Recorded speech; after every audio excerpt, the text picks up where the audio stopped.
my name is Kristine, and I am a flute coach for the Michael J. Owens Music Education Fund, and I play the flute. I also play piccolo, which is a smaller form of the flute. A fun fact about the flute is, although it's called a woodwind instrument, most flutes these days are not made out of wood. You'll see mine is made out of two kinds of metals. I have a whole silver flute, and I have a gold mouthpiece. Most flutes today are made out of silver, but some flutes are made out of all gold. Some flutes are still made out of wood, and some flutes are made out of platinum. This is not platinum. The flute has three parts to it. It has a head joint, a foot joint, and a body. Make sure the flute is sitting on your lap, or you can set it next to you. Make sure it's on a sturdy, flat surface. If your legs are like this, your flute's going to fall. So make sure your legs are parallel with the floor if you're going to open the flute on your lap. I always open the flute having it faced toward me so that it's not going to fall over. I open the flute up. I have my head joint, my foot joint, and the body of my flute. Lining the flute up is not as easy as it looks, so let's walk through those steps.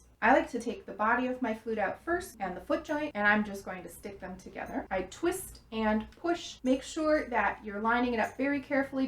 We don't want to smash the joints together, or the metal could bend. It's a pretty sturdy instrument, but this metal, you'll notice, is very, very thin. If you whack it really hard, it will bend, and then the parts won't fit together very well. So make sure you're slowly and carefully lining those two parts up, and then I twist and push.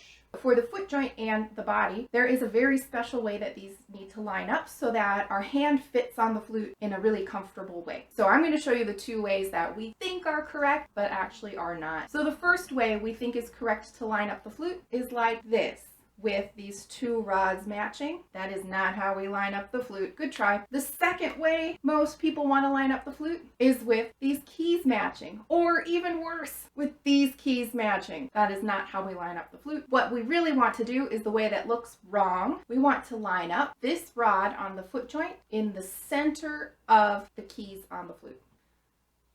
So see how that's lined up very carefully? That's how I want you to line up your foot joint with your body. So remember, keys do not line up like this. Keys do not line up like this. The rod of the foot joint with the middle of the keys of the body. Once you have that, we can take our head joint out. Same thing, we want to be careful that we don't smash the parts together, especially the head joint. This is the one that everybody drops. So be careful you don't drop it, because if it gets dropped, this is a very difficult repair to do. So holding it carefully near the tenon, I'm going to match the part, and I'm going to twist and push.